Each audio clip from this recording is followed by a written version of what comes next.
I'll just start recording now because I want to talk about a little about tefillah and tachanim.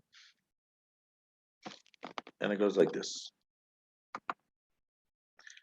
It would actually be better if you had a sidur. Do you guys have a sidur around? If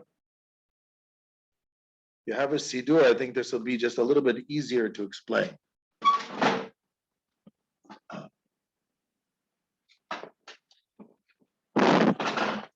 I want to start in general and just say a few words about tefillah.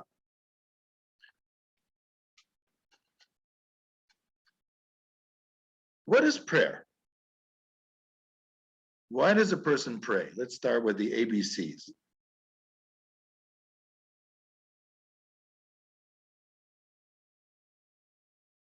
It's not a trick question, by the way. So, yeah. To give thanks. Prayer can be thanks, definitely part of it. We have in our Shemona Esrei, Modim Anachnu Lach, we thank you. Yeah, definitely part of it. But mostly you do it for yourself, right? But what does that mean? Like to like be spiritual and be aware of that God gives us what we have, and to like keep our faith. I don't know. So you're saying that it's not just thanks, it's being aware, a recognition, right? Of what we have. Yes. Okay. The Hebrew word tefillah has two possible roots. One root is when we say lehit palel, by the way, which is in the reflexive, we say it as a verb, lehit palel, to pray. So what does it mean? There are two meanings to the word tefillah or lehit palel. When Jacob saw Joseph, after 22 years, Joseph was sold into slavery. And then he was the viceroy of Egypt after 7 years of famine and into the 7 years of plenty. And he was 2 years in prison. So when Jacob sees Joseph, and then later on in the story, he sees Joseph's children, Jacob says, Re'ei panecha lo filalti, b'nei her'ali Elokim et banecha. I did not even expect to see you, and now God is showing me your children. The term expect or hope, the term there in Hebrew is lefalel, lo filalti. I didn't even expect to see you or hope to see you. I'd lost hope to see you, and now I see your children. So one of the words for tefillah comes from the word lefalel, like lehit palel, which means to hope or to expect. Lefalel, to hope or to expect.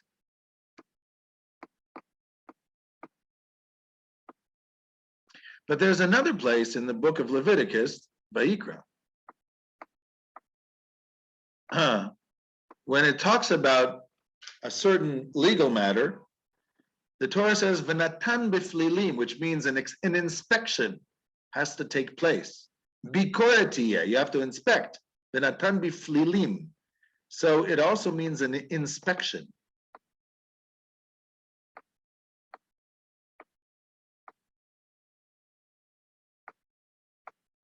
In modern Hebrew, by the way, plili means criminal, relating to something that goes on in a court. And it's based on that verse in Leviticus, Natan beflilim, where you're doing a judicial inspection. So, but when we say lehit palel, so it's introspection. It's a little hard to write here. It's being introspective, looking into yourself.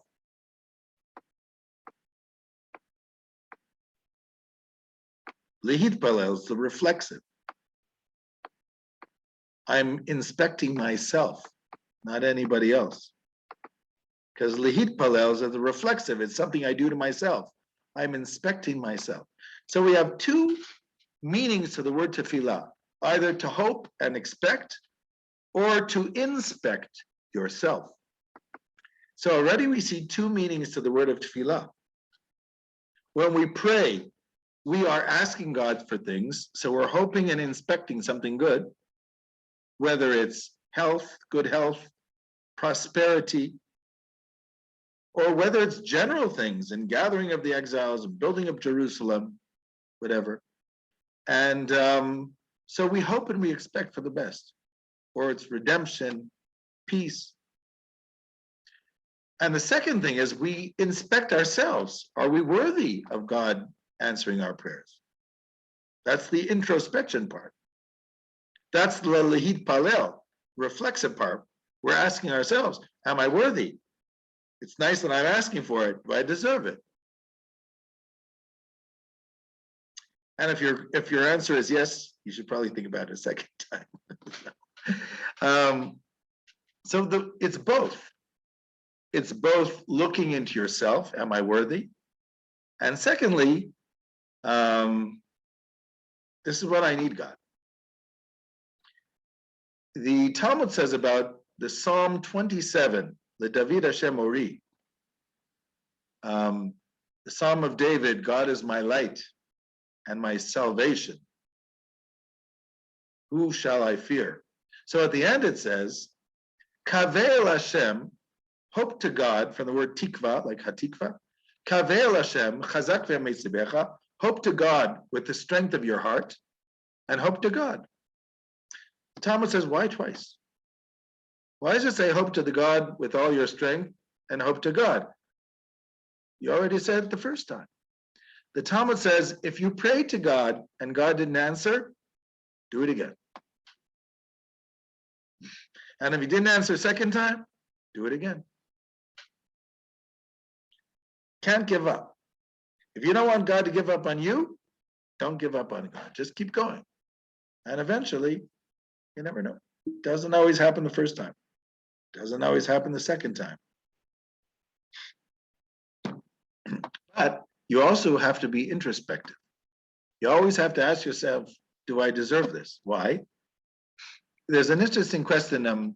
Rabbi Jacob Charlap, who was a close student of Rabbi Abraham Isaac Cook in Jerusalem. Rabbi Cook died in 1935, but Rabbi Charlap continued all the way, I think, to the 60s. So Rabbi Charlap once said, what exactly is the point of prayer? When we ask God for something that we don't have, well, if we didn't have it, obviously God didn't think we needed it. So are we expecting God to change his mind? Is that what it's all about? His, her, it, whatever, right? God is gender free. So do we really want God to change his mind? Isn't God perfect? So what's the point? Why am I asking for something which I don't have if I'm assuming that God's going to change his mind? So Rabbi Charlap says, you don't get it. Says God didn't give you that because you didn't deserve it. But if you are able to improve yourself and make yourself a different human being than you were yesterday, maybe that new human being does deserve it. The change is not in God, it's in you. That's his point. So that's why we need to do both things at the same time. We need to expect something and hope for it, but at the same time, we need to work on ourselves and change ourselves. And then maybe we do deserve it. Okay? The Talmud says in Brachot an interesting thing. When in the prayer of Solomon,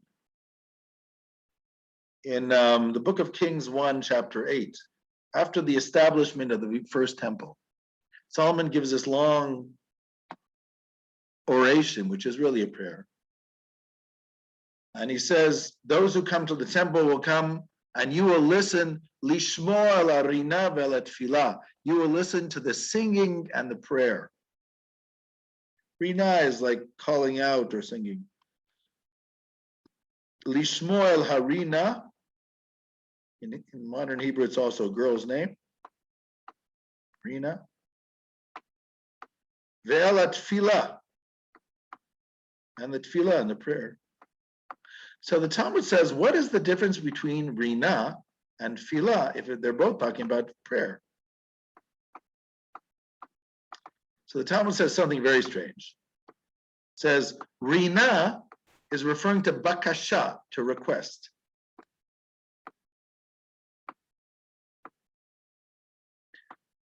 No, excuse me, I got it wrong. Excuse me, rina is referring to prayer, tefillah, regular prayer. And the term prayer is referring to bakasha, which is a request. That's what the Talmud says. Rina zot tefillah, rina refers to prayer, and tefillah refers to bakasha. Excuse me, a request. Should be a Q. So of course the next question is, if A is B and B is C, isn't A also C? If you're going to say that rina is tefillah and tefillah is request, that means that rina is also request. So what did you just say? What does that mean? So this is what it means. It means that there are two aspects to prayer. Before we said there are two aspects, one of them being hoping and introspection. But there's another way of looking at tefillah too. Tefillah for the Talmud is referring to the connection. Maybe that's what you were talking about, Julia, when you said recognition.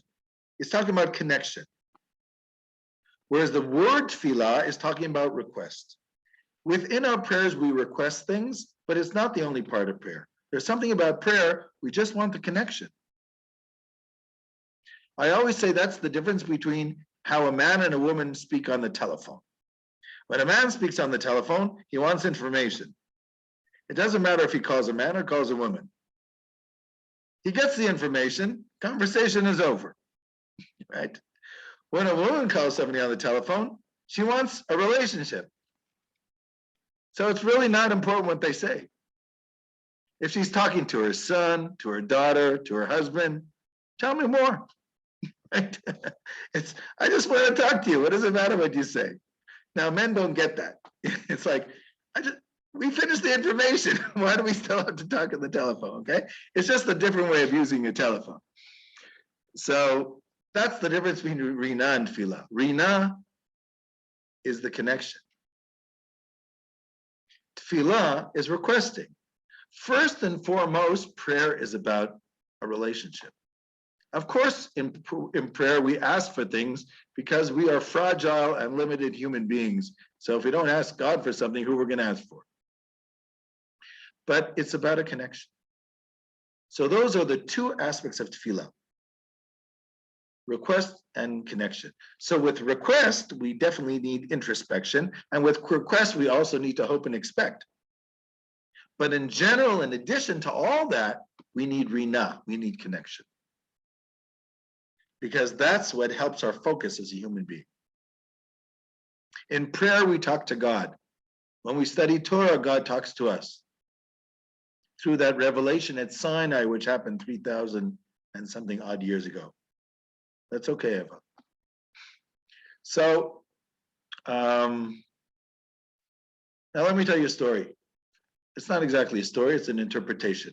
There was a Hasidic rabbi by the name of Menachem Mendel of Kotsk. And he was a student of the seer of Lublin, the Chose. He was also somebody who believed that Hasidism wasn't for everybody. You know, the Hasidic movement originally was a popular movement, but not all the Hasidic leaders thought that was a good idea. He was one of the exceptions. But anyhow, Menachem Mendel once said, try to understand the Garden of Eden story in the book of Genesis, in Breshit. And he said, what is the point of the Garden of Eden story? Let me just figure it out. It says you got Adam and Eve, ate from the tree of the knowledge of this fruit of the knowledge of good and evil, right? So they disobeyed God. And of course, that serpent pushed Chava into it by mixing her up, saying there's nothing wrong with eating from the tree. After all, you eat from the tree, you'll be like gods, knowing good and evil. Whatever, and he tries to entice her to eat from the tree, and whatever she does and gives it down. So all three of them sinned. Okay, Says, now let's look at the punishment. So God says to Adam, because you sinned, when you toil the earth, you are going to grow your grain for your bread by the sweat of your brow. It's going to be really difficult. Every time you plant, you're going to have all these thorns and thistles coming out. So it's going to be hard work. Till now, you just planted, came out. Now it's going to be difficult. That's your punishment. For the woman,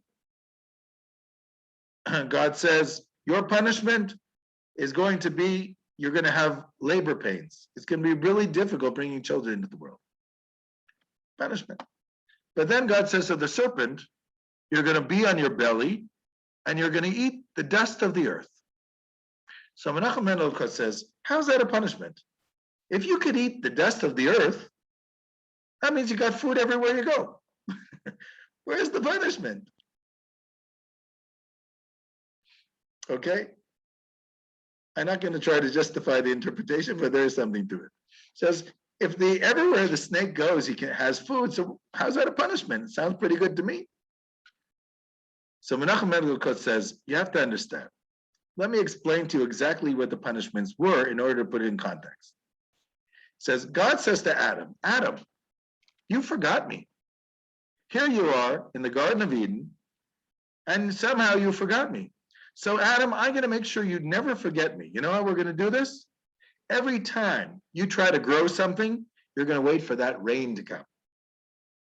And when it doesn't come, you can say, God, please give me rain because I got to eat this year and I need prosperity. And without that rain, I got nothing. So you really have to help me. So Adam, you'll never forget me. Every time you need rain, you're going to pray to me. And then God says to Eve, Eve, you forgot me. I'm going to make sure that never happens. You know what's going to happen? Every time you try to bring a child in this world, you're going to go through such excruciating pain that during those moments you're going to say, God, whatever you want, I'll do. Just get me through this. So you're never going to forget me. And then God turns to the serpent, to the snake, and says, you know what, snake? I don't care about you. Don't call me again. In fact, you can have your food wherever you go. I never want to hear from you again. And that is the ultimate punishment. Being totally disconnected from God. Prayer is that rina. Rina means prayer, meaning the connection. Prayer is first and foremost a connection with God. Now, I want to be realistic. There are some, that's in the ideal point of view, right? From the ideal point of view, prayer is first and foremost a connection with God. And secondly, we're asking for things. Now, not everybody is on the level that they understand what it means to have a connection with God. That's why in halakha, prayer is most of the time portrayed as requesting something. Because that people understand. Okay. Not everybody understands what it means to have a connection with God. Not everybody is. You have very pragmatic people. You even have people go to the synagogue every day, don't always understand what that means. I don't say that they don't believe in God, but they just don't understand what it means to have a connection all the time. People are people. People have different reasons why they pray. Some people like going to the synagogue because it makes them feel good that they're doing their Jewish obligations. Some people like going to the synagogue because there's a social aspect. Their friends are there and they all do it together. So I'm just saying different people are different. And you cannot expect everybody to be whatever you want them to be. So there's a certain amount of the population will understand that prayer is about connecting to God. But Rabbi, I have a question. So I put my camera. Hello. So there is also, that's what I saw a lot in my community of since I grew up, and it was like, very, religious. It's like there's also a lot of people that they don't go much to the synagogue, but still they have a very strong emunah. Like, they have very strong connection with God. So, like, how does it? I don't even know what I want to say, but it's like, it also works in the other side. And so, for example, is someone who's not going to the synagogue as much as someone else is like a worst Jew or not? Or maybe Look, not. we are not judges of human beings. There is a judge in heaven, that's enough. There's no reason for one human being to judge another. If somebody does a crime against a human being, so you have to set up a court. But it's not a crime not to go to synagogue from a human being's point of view. But from a religious point of view, it is. But that's between man and God, so that's for God to decide.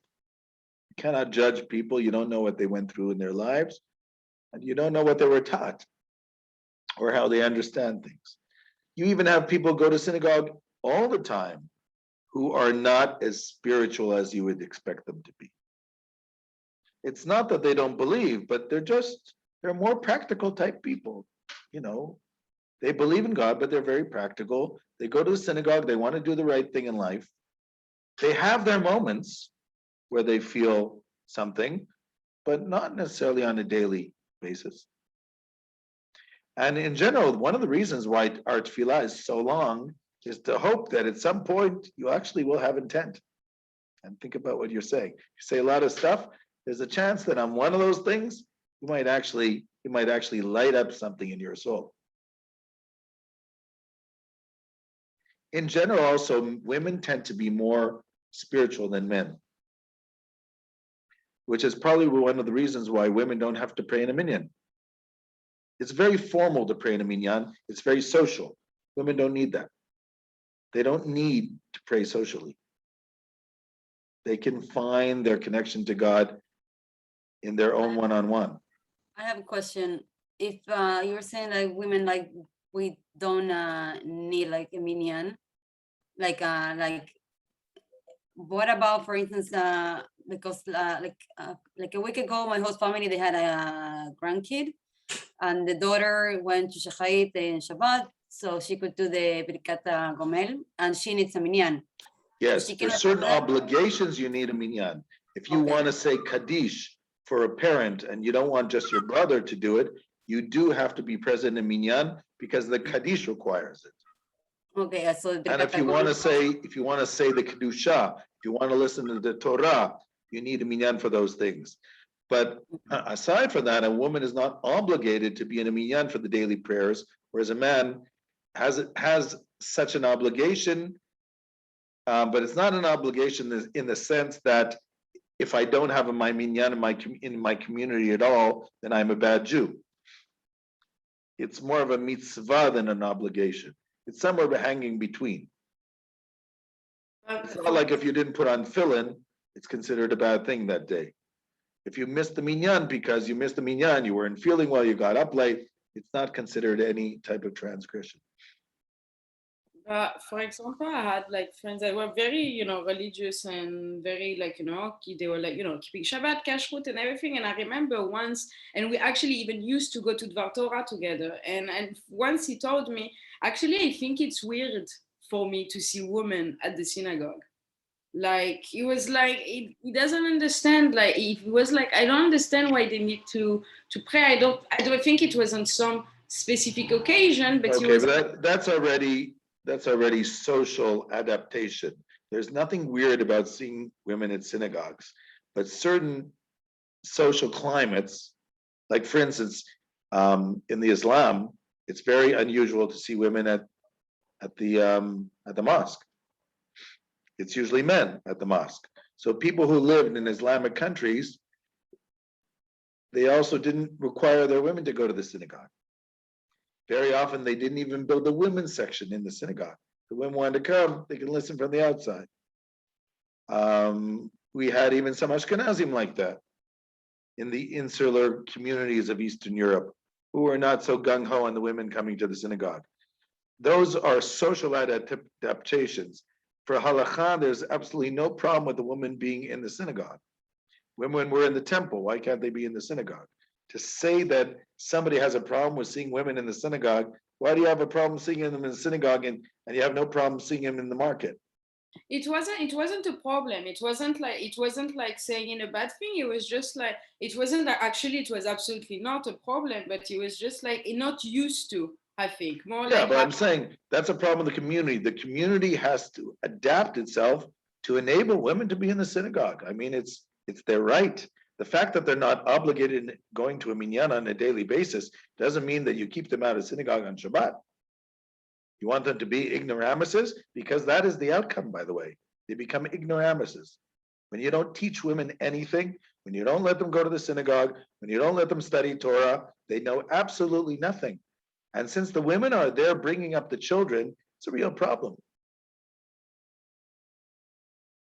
Yeah, but like for example, I didn't feel like the women in like my community or anything like they didn't know. Actually, they know very well. They're very advanced and anything. They knew whatever their mothers taught them at home. But they didn't often know the reasons. A lot of women in Jewish communities up to 100 years ago were denied a Jewish education. It's a terrible thing. We've had women who are real women scholars. Rashi, the famous commentary from the 11th century France, his daughters were all scholars. In fact, one of the tractates, one of the Masechtot in the Talmud, I think it's Nidarim. No, not Nidarim. That was finished by his grandson. There's another tractate in the Talmud which was finished, his commentary was finished by his daughter because he had passed away.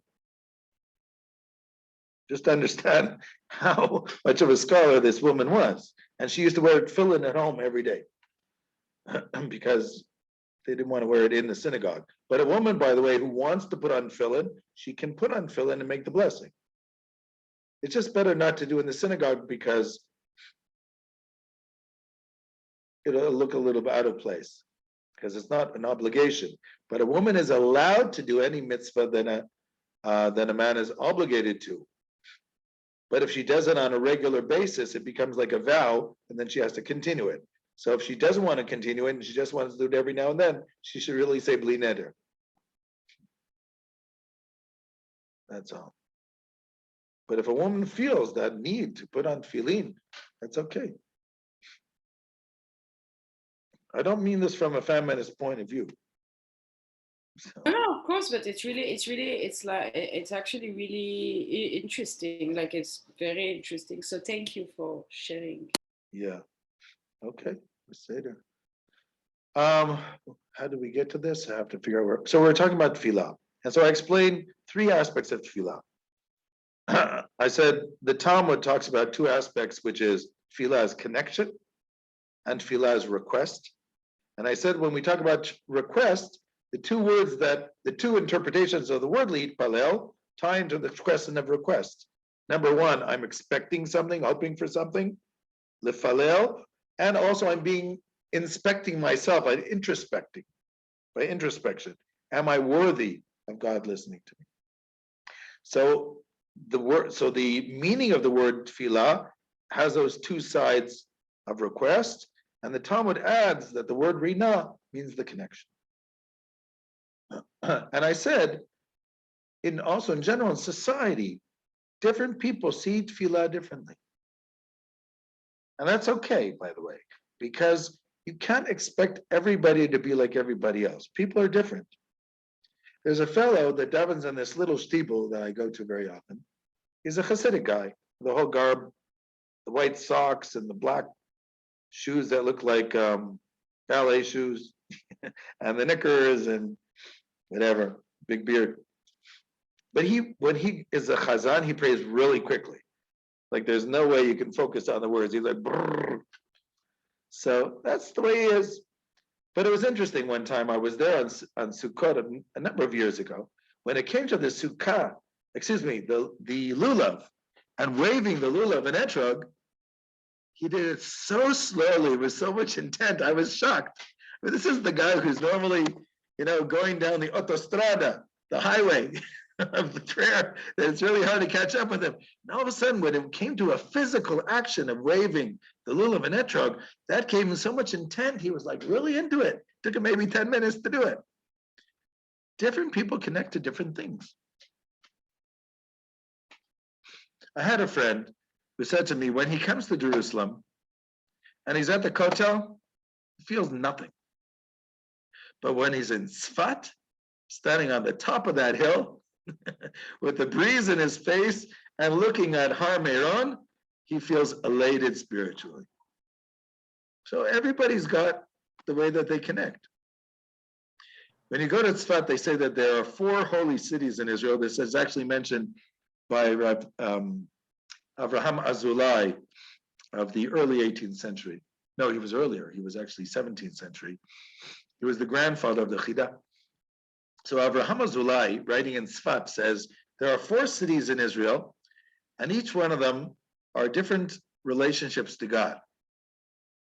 It's called the 4 elements, like in Aristotelian thinking. There are 4 elements, right? Earth, water, wind, fire, air, fire.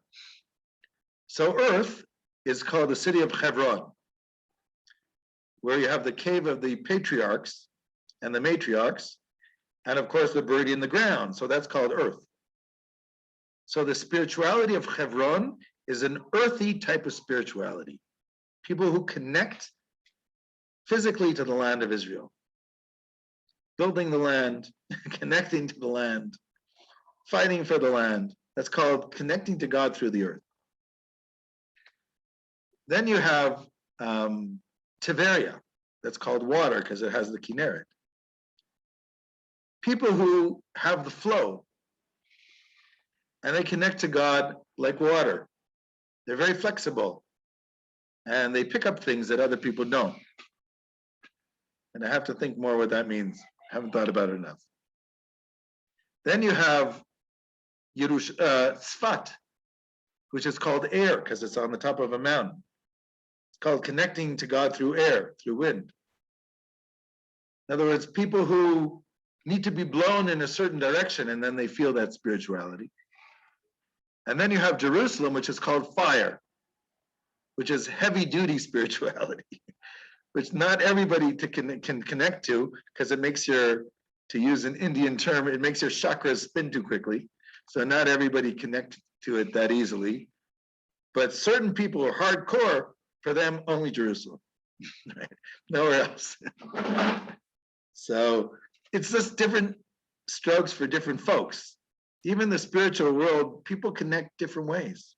There are practical people like Hebron, and there are semi-practical people like Tiberia, and there are more spiritual people like Tzfat, and then they're hardcore like Jerusalem. Somebody once said to me, they live in Tel Aviv, they love to visit Jerusalem, but they could never live in Jerusalem because it's too much for them. So they need to live in Tel Aviv and aspire to come to Jerusalem every now and then. So everybody's got their thing. On the other hand, I knew this guy, he lived in an apartment building where from his living room window, you could see the Kotel. Now, that to me seems a little bit too much. Okay. For this guy, that's what he wanted. Everybody, it's like living in the furnace. So everybody, has the way that they relate to something. So in Tefillah, it's the same thing. There are different parts of Tefillah, and we relate to different things differently. And you also have these 4 levels in Tefillah, by the way. That's why I requested you to take the Siddur. The first level of Tefillah is called Birkot HaShachar and the offerings of the temple. The whole first part. All the blessings we say in the morning, washing your hands, going to the bathroom. These are very physical things that we're saying blessings over. Washing your face in Birkot HaShachar. If you're looking at Birkot HaShachar, getting dressed, standing up, walking, putting on your hat. All Birkot HaShachar are about different actions that we normally do in the morning. Ma'avir Sheina Meinai is when I wash my face. Nitilat Yadayim is when I wash my hands. Ozer Yisrael B'Gvura, when I put on my belt. Rokah Haaretz Alamayim, when I get up from my bed and stand on the land. When I start taking steps, Hamechim Yitzadei Gaver. It's all mentioned in the Talmud in Brachot in the last chapter, in chapter 9. That all of these blessings, even though they were put into the Siddur, they originally said when you did these various activities. So all the first part of Tefillah is very action-oriented. It's like Hebron, the ground. It's action-oriented. It goes from personal action of how you get up in the morning to the actions of the temple and the offerings that were done in the temple on a daily basis. So it's all about actions. It's called the world of actions. That's all the way from the beginning, from Modéani until Rabbi Ishmael Omer, where we read this thing, Rabbi Ishmael's 13 principles of Talmudic deduction, halachic deduction, and then there's a Kaddish. I think Rabbi Ariel probably told you, a Kaddish normally in the tefillah is a pause. It's the end of one part and the beginning of the next. Did you learn that about the Kaddish? Yeah. You have a formal pause, which is called a full Kaddish, and you have a half pause, which is called a half Kaddish. Yeah, he explained to us that. Right, so after section number 1, which is about actions, there is a full Kaddish. It's called Kaddish to Rabbanan, the rabbinic Kaddish. Ashkenazim also have a Kaddish after Mizmor Shir, which is a regular morning's Kaddish, which is also full Kaddish. And this is a full stop after part 1.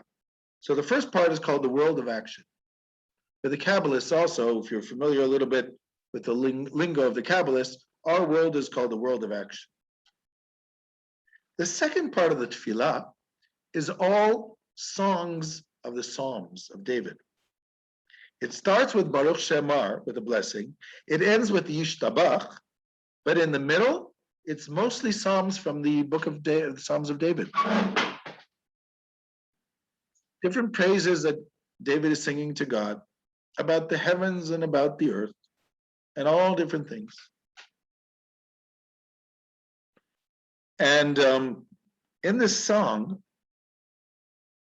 we end off with a song of the sea. So it's really about singing. Not only are we reciting the Psalms of David, which are sort of a prose poetry, but then we go to the song on the sea. So the whole second part is called the world of creativity, Yetzirah, like the angels. So we're being creative. We're trying to get ourselves emotionally into the mood for tefillah. It's all through song, whether the Psalms of David, which are prose, the song on the sea, but it's all that. And then it finishes with Yishtabach. On the Sabbath, on the holidays, we even add more Psalms of David. We lengthen it. So it's working our way emotionally into the experience. Again, part 1 is action, part 2 is emotion. And it finishes with a half Kaddish, a pause. Then it continues with the blessing of the Shema. The blessings of the Shema, there are 2 blessings before, right? We start with Baruch Hu, then there are 2 blessings before Shema, and 1 blessing after Shema in the morning, 2 blessings after Shema in the evening. So it's the blessings of Shema. Now, the interesting thing is that the Shema originally is not part of the tefillah. It's an obligation to say the Shema when you get up in the morning and when you go to sleep in the evening. So from the Torah's perspective, it's really not about the prayer service, but because it was this obligation in the morning, so the rabbi said it makes sense. Let's put it directly into the prayer service, and that way you'll fulfill the obligation while you're fulfilling your obligation to do the prayer. So we have the blessings before and after Shema, and the Shema with its 3 paragraphs. What is the Shema? The Shema, if you look at the blessings of the Shema, they're all talking about the creation. God creates light and darkness and everything. Read a quote from Isaiah. And then it describes the creation and God who put the lights in the heaven. And then it goes on to the Shema. And the Shema basically is a sort of like a meditation. The first paragraph is meditating on the unity of God and the love of God, and the mitzvot which relate to it, the Torah, the mezuzah, and the tefillin. The second part is a meditation on the mitzvot and reward and punishment. And the third part is also meditation on the mitzvot and specifically tzitzit. Basically, the prayers, the blessings before the Shema and the Shema are all a meditative form, which means we're meditating on, I don't mean transcendental meditation, I mean just meditating on an idea to try to understand it. What does it mean that God created the universe, and why am I there in the first place? What does it mean that God is one? And how does it create responsibility on my behalf of keeping the mitzvot and reward and punishment? So all this part 3 of the tefillah, is all about meditating on this relationship of God, man, mitzvot, reward and punishment. It's, again, part 1 was action, finished with the full Kaddish. Part 2 is emotional, without meditating on anything specific. It was psalms and song. Part 3 is already meditating on creation, on the relationship between God and man, the idea of the mitzvot, of the Torah, and reward and punishment. These are all themes in part 3. Part 4, now how does part 3 end? There is no Kaddish, because the Talmud says you're not supposed to stop between the prayer of redemption, Ga'al Yisrael, and the Shemona Esrei. It's called Somech Geulah L'Tfilah, not supposed to make a pause. So even there, theoretically, logically, there should be a pause there. We don't do it because you're not supposed to pause between the two. You're supposed to go from the meditation directly into what we call the level of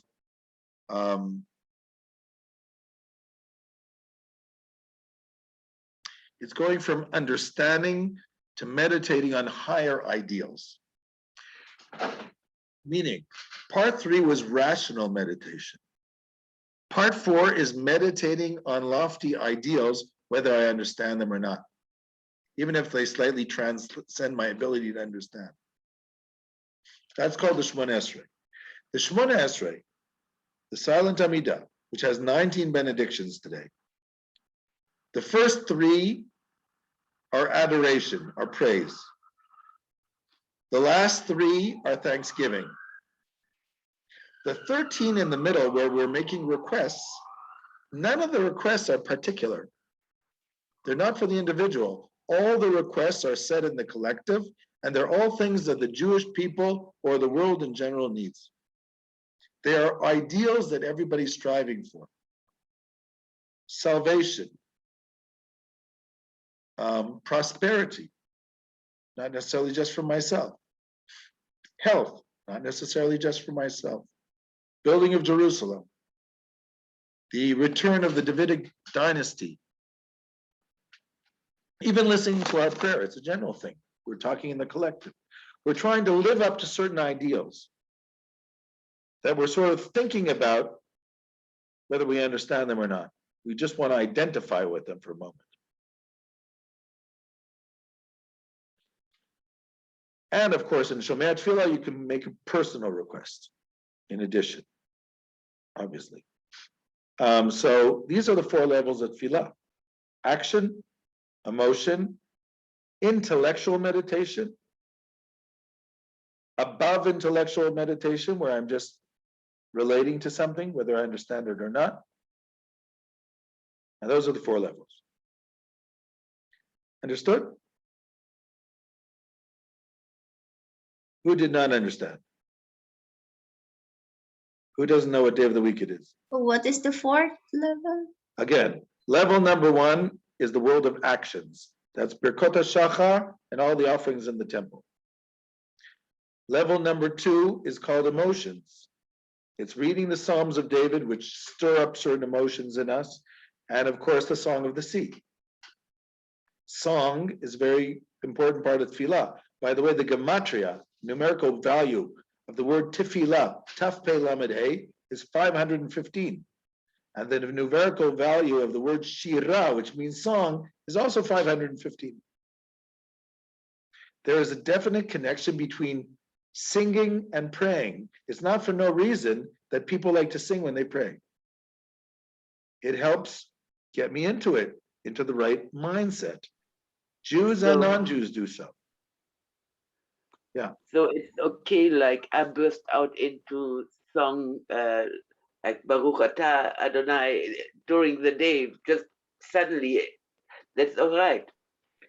We can sing during the day, but we don't say blessings with God's name if it's not during the right time Okay. during the tefillah. It's called taking God's name in vain. We don't want to take God's name lightly. So we give it a certain respect. We use it But only when we Tehillim are are authorized fine. to do so. Tehillim are fine. But if you say Tehillim with God's name, if you say a full verse, of course you can say that. That's not a blessing.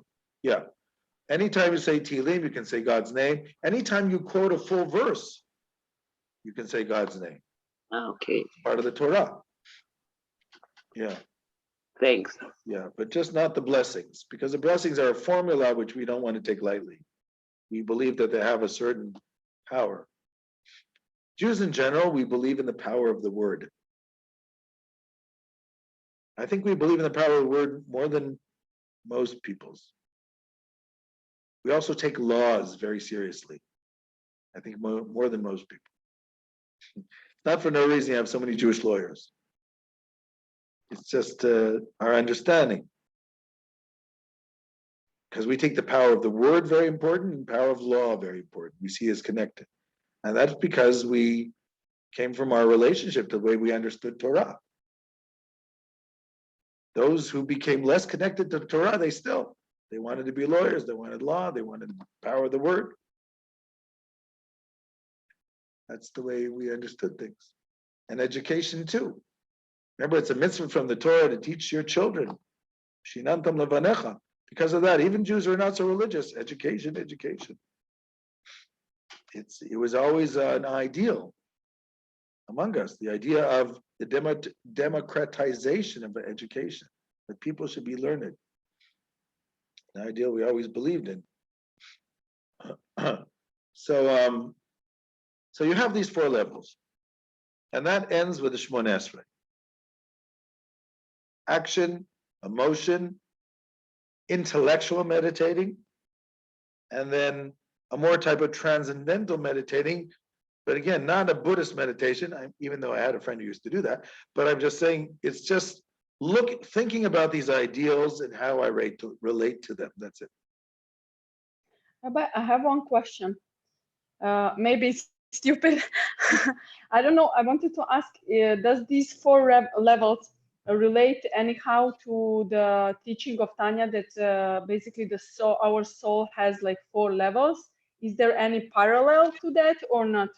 There's a parallel, which comes much before the Tanya, in the writings of Isaac Luria in the 16th century, that there are 4 upper worlds. And the Tanya is heavily based on the writings of Isaac Luria. There are actually 5 levels to the soul, but the Tanya usually talks about Nefesh, Ruach, Neshama, and also Klipat Noga, what they call the Nefesh Behemit. I guess that's what you're referring to when you say 4 levels. Yes, yeah. Yeah, he just has a different take on it slightly, but it's called the 4 level. It's called the 4 levels of the worlds, and there are also 4 levels in the human soul, but there are actually 5 levels. The 5th level is Tachanun. Tachanun is a paradox. The 5th level is called above thought. It's above, it transcends human thought. It's as if it doesn't exist. We fall on our faces on Tachanun, at least Ashkenazim do. Sephardim just sit down, but they don't fall on their faces. Tachanun is beseeching God for pardon after we already finished the Shemona Esrei. It's a confessional prayer. It's very strange. So I know that Rav Ariel calls it cool down, but in my opinion, the cool down starts after Tachanun, not at Tachanun. It starts with the Ashrei, and it's not for no reason that there's a Kaddish after the Tachanun, which is a pause. The Tachanun is that extra level, at least according to Isaac Luria, which happens after the Shemona Esrei, where we are beseeching God to pardon us, which is called the highest level. The highest level means pardon us even if we don't deserve it. Now, since that's illogical, we have to turn to the highest level, which is above logic. The Jewish concept of teshuvah has illogical aspects to it. We ask God to pardon all our sins. Why? Now, I'm not talking about the sins that you can't ask God to pardon because you hurt somebody. But we're saying, God, pardon our sins. We're a different person. Okay, so you're a different person. I believe it. But how are you going to pay for what you did before? So it's nice that you're a different person now, but so the Talmud says there's something illogical about tshuva. There's a story, a fellow whose name was Elazar ben Dordaya.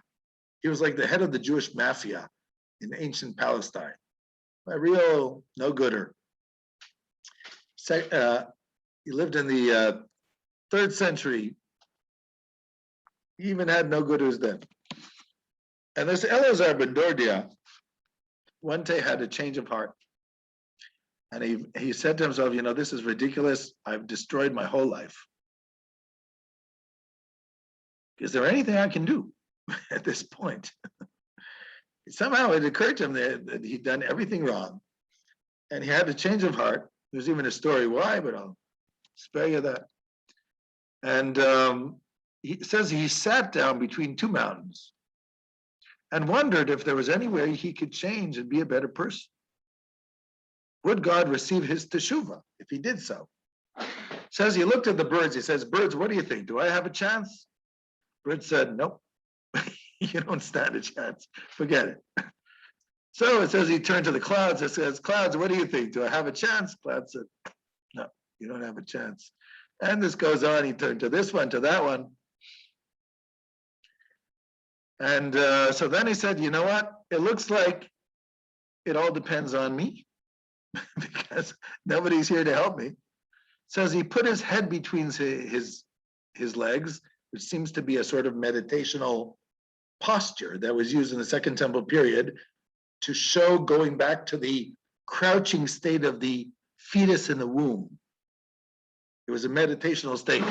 It's your head crouched down between your in your lap, exactly like the fetal position in the womb.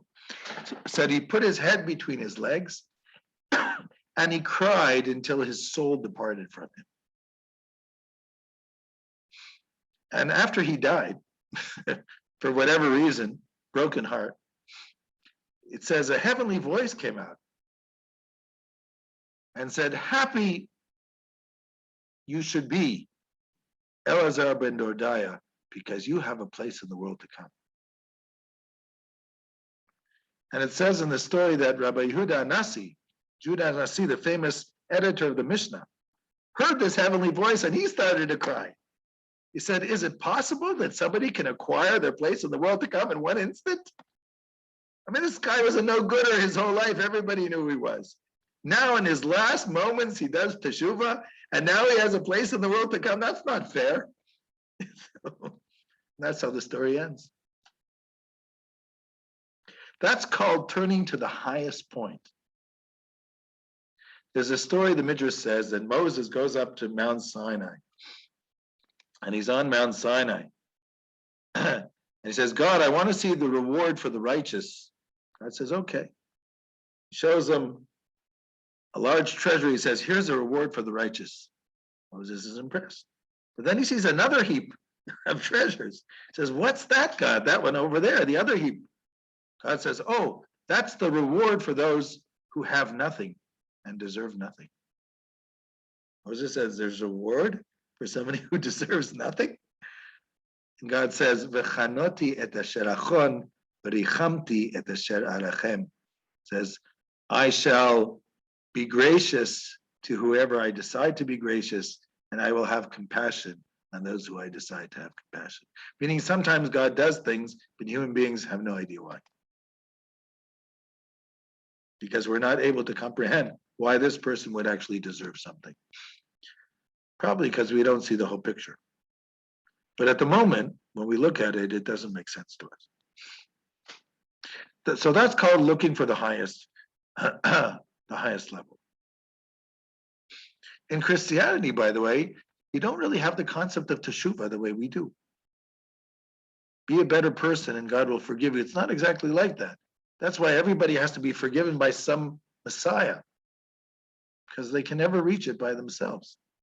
In Judaism, we believe everybody can reach teshuvah by themselves. Everybody can mend themselves. Everybody can be worthy of change and personal redemption. Just a matter of finding yourself. That's all. And every year when Yom Kippur comes around, it's just to remind us that that possibility is there. Okay, let's take a pause now for about 10 minutes.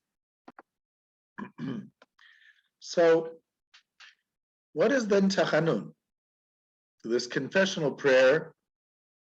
In Israel, we say the Ashamnu Bagadnu, the 22, it's really the confessional prayer. It's called Vidui. We fall on our faces on Monday and Thursday. We also say all this very long requests. So as I said, even though you're falling, you're actually turning your thought to the highest level. It's called the level which is above the ability to understand, the Malam Yitam Vadat, because that's the level of teshuvah. And that's also the level of personal transformation. You know, there's, I think it was American invented the idea of the 12 steps of Alcoholics Anonymous. And I don't know if it's the first one, but one of the first ideas of the 12 steps is that a person, not only do they have to recognize that they are an alcohol abuser, that they're an alcoholic, but they also have to realize that they don't have the ability to get out of it. They're trapped. This is part of Alcoholics Anonymous. So how do they do that? If they're trapped and they don't have the ability to set themselves free, how do they get out of it? So the idea is they have to believe in a higher power, higher than themselves. And that power will help them get out of it. It's part of the regular therapy of Alcoholics Anonymous. In a sense, we do that ourselves in Tachanun. We say, God, obviously, if we're doing the wrong thing, it's because it's become a habit. We can't get out of it. So help us find that point in ourselves, which is our higher self, which we don't even realize, and let that pull us out of it. Same idea.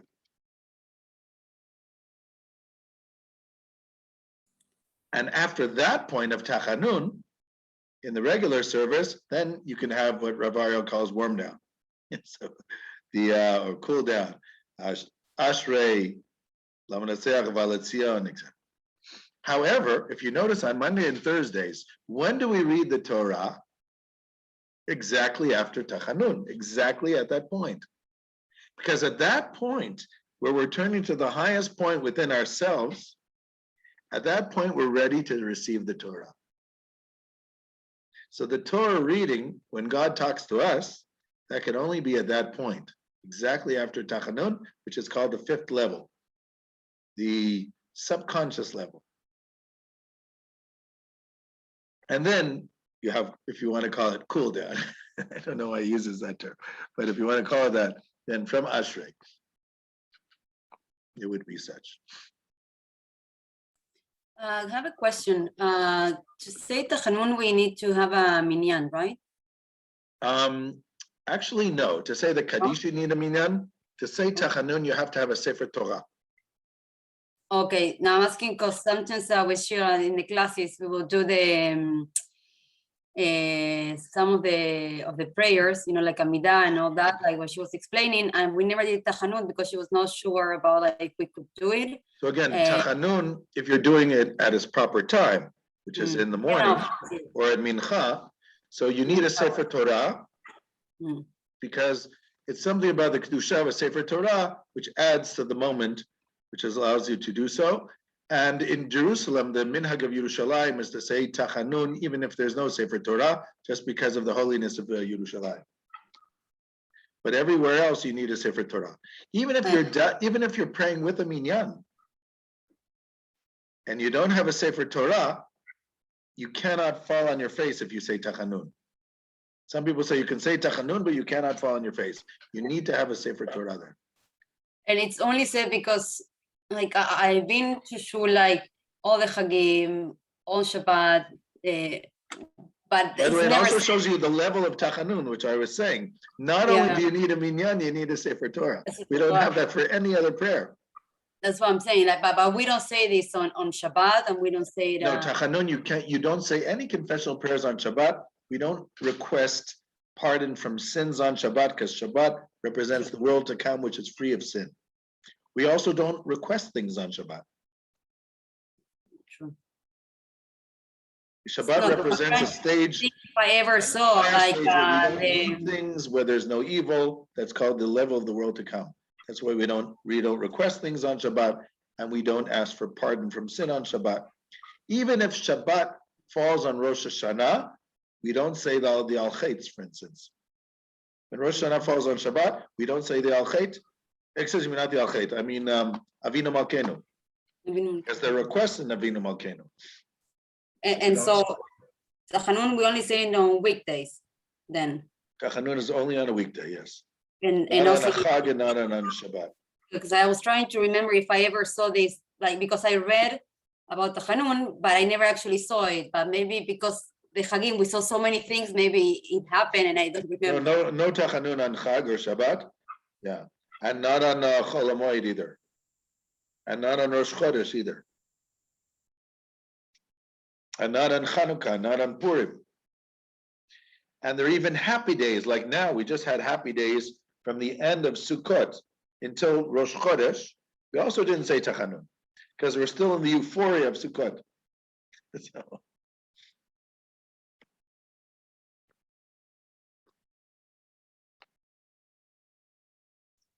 It's also said that in the entire month of Nisan and Lag BaOmer and Rosh. That's correct. Because of Pesach, it somehow affects the whole month of Nisan. That's correct. And Lag BaOmer, yes. All these days which are considered, in general, there was a book in the Second Temple period called the Scroll of Ta'anit, which listed all the days of joy and on those days you were not supposed to say Tachanun, and you're not supposed to eulogize, and you're not supposed to fast. But with Tachanun, we add a little bit more, like the whole month of Nisan, where we don't say it. I have a last question, thinking ahead of the Beit Din. In the case of women that we don't go to weekday services, at least in my shul, like they don't do it like in the central place, they do it in a small room on the side, like a library they have. So it's only men. We would be asked about this, although we technically would not. I mean, at least in my shul, women are not there for mincha. I know. The Beit Din does not actually expect women to go to the synagogue during the week, only on Shabbat. But they might ask you what the Shema is. Yeah. That would be expected, but the or what Chanukah, Birkot HaShachar is. yeah. So, thanks. Right. Or to say the beginning of the Shema, or how the Birkat HaMazon starts. Things like that. Or blessings. Or how does Borei Nefashot start? A lot of it is just to see if you're doing it. It's not so much what you remember. But if you even remember a little bit, obviously you're doing it. I mean, obviously, if a person can't remember how to say what blessing you say on bread, they probably never do it. Right?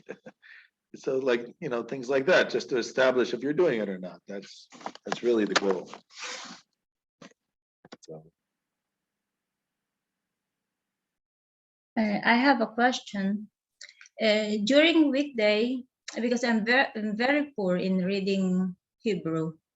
So during weekday, I pray at home and I play the YouTube. So it's like I pray along with someone that is praying Shacharit. And then, in other words, on YouTube, you have somebody who's saying Shacharit with you. Yeah, is it okay? I mean, for learning, yeah. It doesn't affect your intention, No, concentration. it helped me because so on Shabbat I don't have option. On Shabbat I need to pray Hebrew in the synagogue. Right. So it's like so the word become familiar with me, and it hear me the familiarity of the words. In general, because our prayers repeat themselves, and some of them repeat themselves 3 times a day. So even if you don't know Hebrew well, once you know those things, it's the same words over and over again. Yeah. You have lots of people outside of Israel who don't know Hebrew very well, but they know the tefillot very well because they say them every day. And sometimes they don't even understand all the words, but they can say to you like that.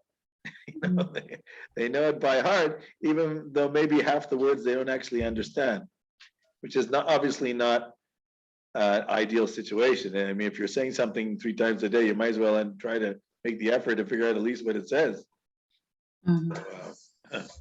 And since it's a finite amount of things, you know, you just work on it.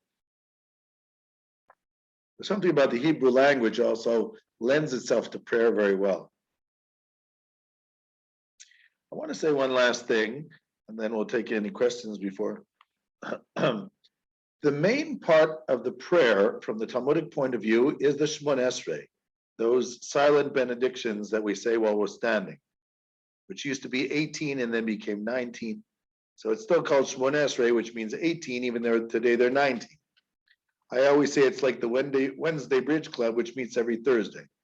So we call it the 18, but it's actually 19. Yeah. And we stand. Again, we stand because theoretically it's the highest level. Remember, you can sort of sit for all the rest of the tefillah except for Shemon Esrei. It's that higher level, the above intellect. The tachanun is so high that we're already lost at that point, so you can't even sit down. It's like that's like from a different planet, if you want to put it that way. Past the moon already. But the Shemon Esrei, we realize we're on a very high level, so you got to stand. If you realize, you have to stand. If you don't realize, you might as well sit down. So, but so Shemon Esrei, there's an interesting discussion in Halakha, both about the Shema and the Shemon Esrei. Normally, the first parts of the prayer, we can say out loud. The part 1, all the actions, part 2, all the Tehillim, Psukkah Zimra and the songs, and part 3, the Shema. In fact, the Shema, according to Halakha, has to be at least a little bit audible because you have to hear what you're saying because it says Shema, listen. So Talmud says if it starts with the word Shema, you should at least hear what you're saying. So even though you're allowed to pray softly, the Talmud says when it comes to the Shema, you should say it a little bit loud enough that it's at least audible to you, that you can at least hear the words. But when it comes to the Shemon Esrei, the Talmud says you don't have to hear the words. As long as you're saying it with your lips are mouthing the words, you don't even have to hear it. Now the Talmud said there's a discussion in Halakha, because according to Halakha, if you hear it, it's okay, but you don't have to. The Zohar says about the Shemon Esrei, you're not allowed to hear it. It should be inaudible words.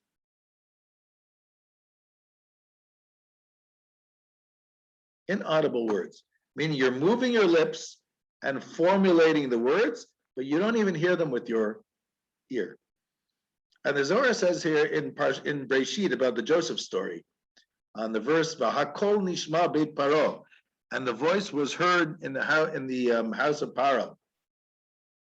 And the word "kol" is without a vav. So which is sometimes in the Torah with a vav, sometimes without. So the Zohar says the reason it's without a vav is because aside from the sounds that we pronounce with our mouths, they're inner voices. And prayer, says the Zohar, is that it's not trying to say something with your mouth. is trying to say something with your soul. So we formulate the words, but we don't actually say something because we don't want to say it to anybody. We want our soul to say it to God. Very interesting idea. Very interesting. So I said, halakha doesn't mention that. Halakha just says, and they learn from Hannah, the mother of Samuel, at the beginning of Samuel 1, chapter 2. If you remember, Hannah came to the tabernacle, the Mishkan, and she was praying for a child, and she was bitter. And it says, Rak sefatea naot vekola lo yishamea. Only her lips were moving, and she was totally inaudible. You couldn't hear anything. And Eli, who was not used to that at that time, the high priest, he thought she was drunk, because most of the people would come to the Mishkan and they would scream and yell and ask for this and that. And here came Hannah, and she moved her lips but said nothing. From that, we learn how to pray. The Shemona Esrei. And so the Zohar takes it very seriously and says the idea of moving your lips but saying nothing is because we're saying it in our soul. It's a different type of prayer. At that level, once you get to that level, you have to say it in your soul, and then it will be heard. But if you're just saying to your lips as if you think you're talking to the wall, it's meaningless. It's an interesting idea. So I wanted to mention this, and this is the way the Zohar understands the idea of the Amidah, that special prayer where we stand and we all pray silently. Does it connect somehow with Adonai Sefataf Tiftach Ufi Yagit Tehilatecha? I guess so. Open up my lips so that I can say, yeah, why not? Why not? Open up my lips and my mouth shall sing your praise, which is a verse, of course. I think in Tehillim. And but the idea here is that we're opening our mouths without being audible. But still proclaiming. Yes, because we're saying it. If God can understand the thoughts of your heart, it's enough to move your lips. Moving your lips means you're trying to do something in this world, but not in an audible way. And then because it would also be a problem. If prayer was just in thought, it would be difficult for us. Because sometimes you think of a prayer and then you go on to something else or you think of something of God's name, but you didn't say it. If everything we did in thought would be considered a transgression, we wouldn't be able to live, right? So there has to be a cutoff point. The Torah in general does not judge a person based on their thoughts. It judges a person on their actions and their words. And this is important, or else we wouldn't be able to function. That's why even in the Shemona Esrei, where we want to say inner words, we still move our lips. Well, that's a whole interesting discussion by itself. In general, thoughts are not punished by Jewish law, meaning evil thoughts. Even the thought of idolatry, as long as you actually don't bow down to the idol or pray to it. It's punished between man and God, but not in an earthly court. So I just wanted to point this out because this is one of the interesting things, and I think it's very unique to Jewish tefillah. This idea of a totally silent prayer where you're moving your lips. I mean, if you're a little bit audible according to halakha, that's okay. But for the Zohar, the goal is to be inaudible. It's like moving into a different realm where the outward speech is useless. The more you think of it, the more unusual it is. We have a lot of little things in tefillah that people grew up with it, take it for granted, but they're very interesting. Like the 3 steps forward and the 3 steps backwards. We take 3 steps forward at the beginning of the Amidah, 3 steps backwards at the end of the Amidah. What's the steps for? So they explain to you that the steps were moving towards God's presence, and then we're moving away. I have to move towards God's presence. God's everywhere. The idea is moving in and moving out. It's not forwards and backwards.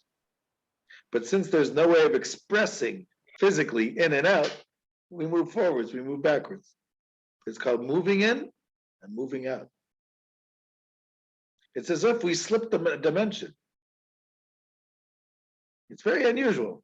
I'm telling you, it's a lot of unusual things in Jewish prayer that people just don't think about what they're doing. There is a tradition in the Amidah. Most people don't do it, but it's actually mentioned in the Tur from the 14th century, Jacob Turim, whose father was the Rosh, Asher ben Yechiel. And he says that during the Amidah, you're supposed to stand with your right hand over your left fist next to your heart, like that. He doesn't even say why. He says, we have a tradition. This is the way you stand. When I was in yeshiva, I saw a few people who used to do that, but most didn't. Well, it's not an obligation. He just says, we have such a tradition. But it's interesting when you think it, the right hand over the left hand over the heart. It's a lot of symbolism to these things. Okay, dear friends, any questions on these issues? There's really a lot. My father used to say that studying tefillah is the most interesting thing. And most people don't do it. But the tefillah itself, even the tefillot, trying to figure them out and what they're doing there, it's really quite something. According to our tradition, the Shemona Esrei was formulated by the Anshe Knesset HaGedolah, the 120 men of the Great Assembly in the first half of the Second Temple period. And at the beginning of the Anshe Knesset HaGedolah, there were 3 prophets who were members. So you got to assume that these guys knew what they were talking about. So that's also something interesting. That's why we don't change the wording of the Shemona Esrei, because the people who made it were assuming they knew what they were doing. And there's a reason for the way it's formulated. If you look at the discrepancies between the Nusachim, Ashkenaz, Sfaradi, Teimani, the discrepancies in Shemona Esrei are really minor. A word here, a word there, very, very minor. Especially since the Talmud is quite clear which blessing goes first and which one is second, and why the order of the blessings. The Talmud and Megillah has a whole discussion on this. So since it's that clear, there's not a lot of room for discrepancies in the Nusachim. The discrepancies that we have in the Nusachim between Sfaradi, Ashkenazi, is basically discrepancies between Babylonia and Israel at the time.